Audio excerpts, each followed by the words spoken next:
şahanedir, her köşesi cennettir.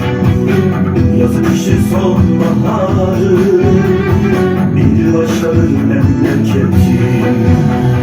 Sonbahar yaylasına, kar beyaz dağlarına, buz gibi sularına, hasretim hasret kaldı.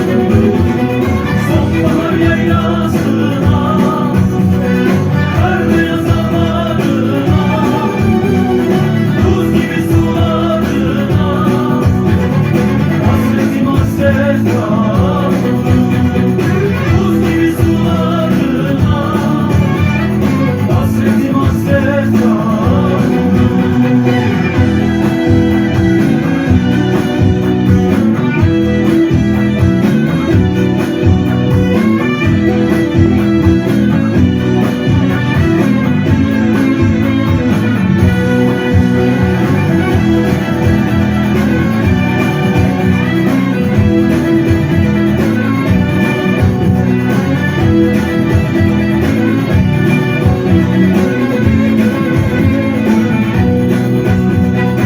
Taşların bir yarıdır, insanoğlunun basıdır.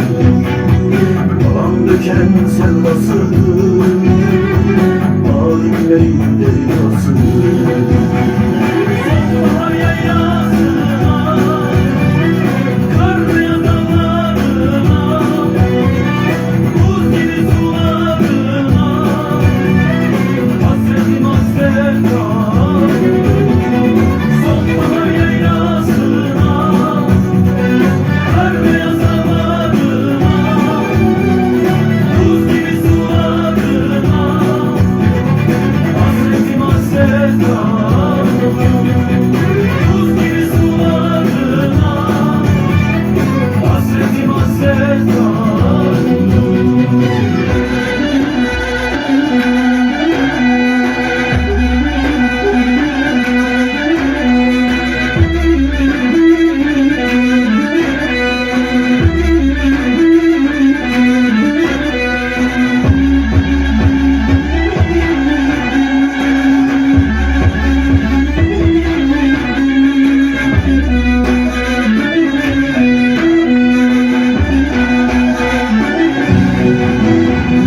Sonbahar yaylasına, kar beyaz dağlarına, buz gibi sularına, hasretim hasret kaldı.